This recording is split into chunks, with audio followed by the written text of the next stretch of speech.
Oke, bismillahirrahmanirrahim.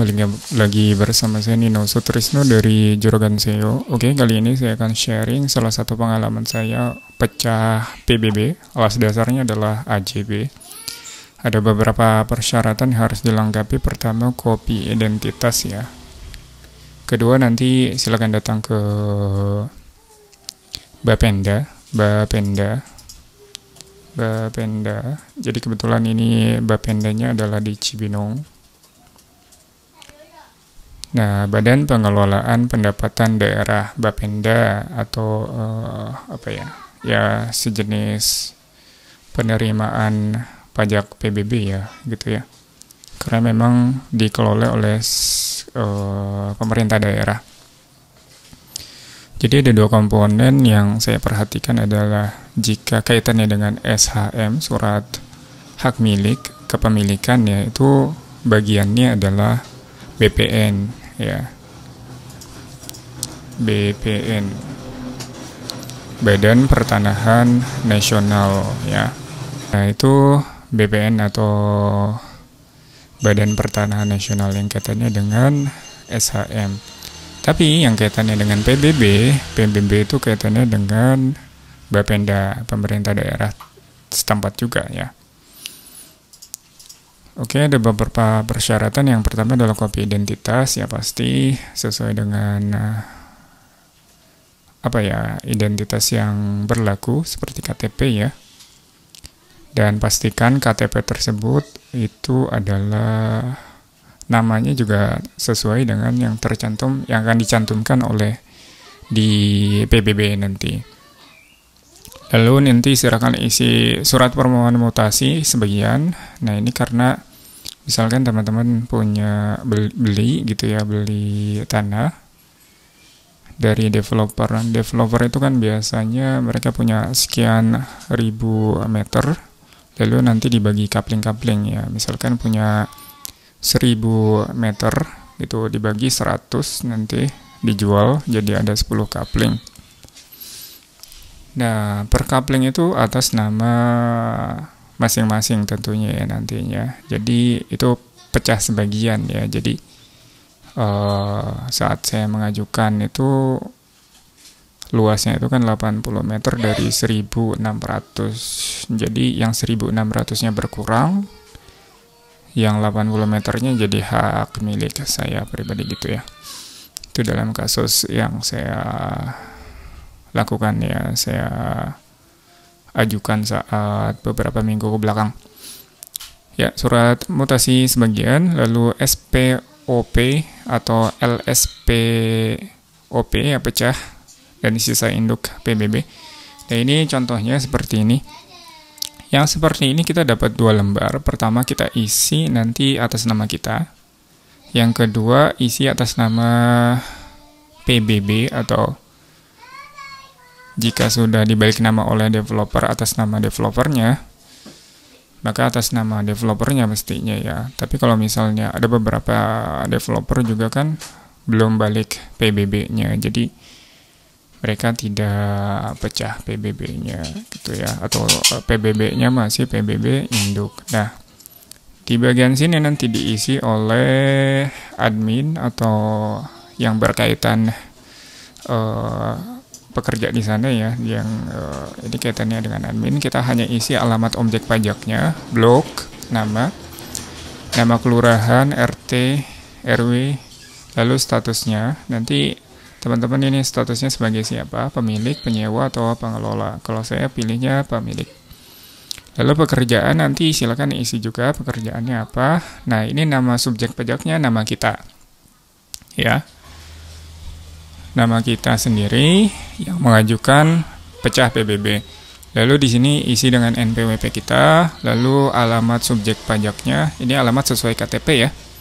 Lalu ini juga bloknya sesuai KTP, ini juga sesuai KTP, RT RW-nya sesuai KTP, kecamatan, kabupaten juga sesuai KTP, ini nomor KTP-nya baru. Nah, ini luas, misalkan kita belinya hanya 100 meter gitu ya. Ya, karena alas dasarnya AJB ya, kita ikutin alas dasarnya AJB gitu ya.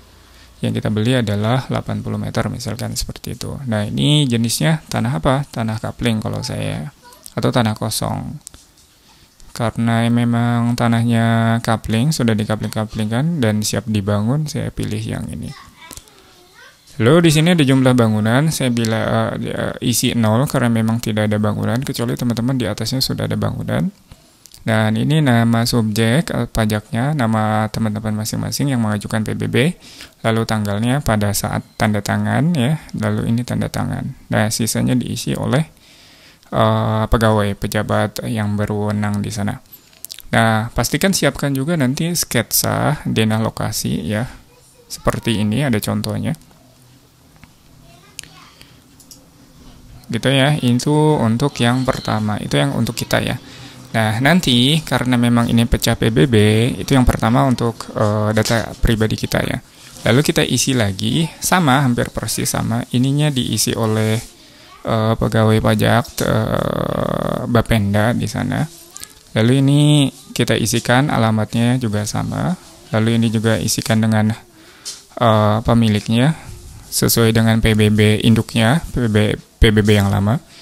Lalu ini juga pekerjaannya apa, nama subjeknya misalkan kalau saya kan Nino, namanya Nino. Kalau saya beli ke PBB sebelumnya itu Pak Tejo. Jadi saya isi dengan Pak Tejo. Alamat subjeknya di mana, bloknya di mana, lokasinya di mana, RT RW-nya di mana, lalu nomor KTP-nya saya kosongkan karena memang tidak ada, kecuali di apa namanya, kita punya data sendiri ya, punya data atau kita minta ke sellernya, penjualnya, ke developernya gitu ya. Jika tidak ada ya sudah gitu ya. Nah, ini yang tadi ya, karena saya belinya adalah 80 meter, misalkan gitu ya.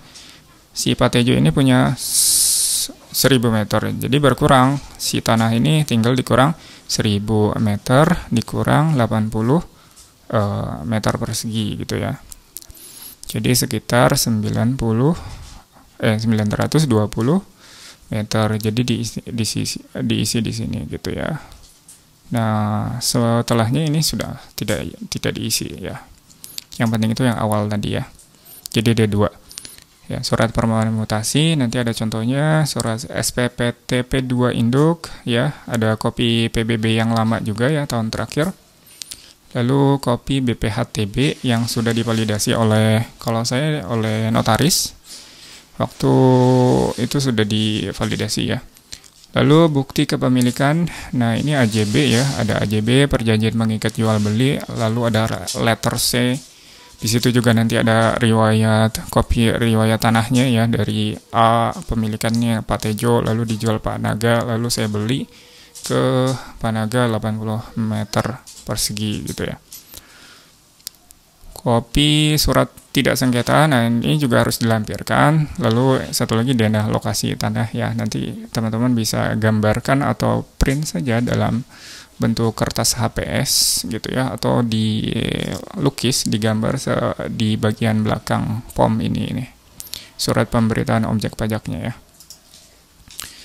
Nah, ini pajak bumi dan bangunan P2 ini dari notaris ya, saya dapatkan dari notaris, ini biasanya 10 tahun terakhir ya. Lalu ini adalah surat apa namanya, permohonan mutasi sebagian. Nah, ini nanti namanya, misalkan saya belinya PBB sebelumnya Pak Tejo ya, saya isikan Pak Tejo. Nomor objek pajaknya, NOP-nya nanti di situ ada di PBB-nya ya. Nomornya sekian, lalu namanya siapa, alamatnya juga ada di situ. Terus luas tanahnya berapa, nanti di bagian sini ya luas tanahnya. Ini saya salah nih. Ya, ada sekitar 16 ribuan ya. Lalu menjadi ini wajib pajaknya adalah kita, lalu alamat kita. Dan di sini nanti ada tanggal ya. Sebentar, di sini ada nomor telepon, jangan lupa isikan nomor telepon. Lalu di bagian sini ada tanda tangan ya. Nah, di bagian tanda tangan ini kita bisa pilih minta permohonan SPPT itu akan terbitnya tahun ini. Misalkan tahun berjalan saat video ini dibuat itu 2024, atau tahun depan 2025. Kalau saya langsung pilih yang ini. Pun ada resikonya kalau misalnya ada pajak terhutang, nanti mesti bayar nih kalau misalnya terbit tahun yang sama 2024 ya.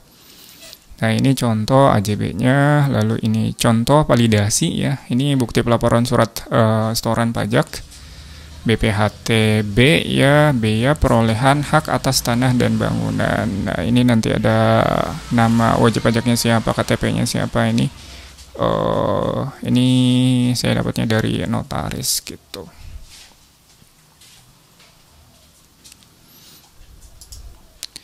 Satu lagi datanya yang belum saya upload. Dan nanti pas di hari kalau datanya sudah lengkap dan sudah masuk ya, sekitar 12 hari kalau tidak salah ya, 12 hari kerja, tidak terhitung Sabtu dan Minggu, sudah terbit. Dan hari ini sudah saya ambil ya, sudah terbit. Nah, ini sudah jadi gitu ya. Ini saya sebagai contoh aja gitu ya. Nah, ini. Jadi nanti kita dapat PBB, SPPT, PBB atas nama kita gitu ya. Ini bentuk contohnya. Nah, contohnya ini.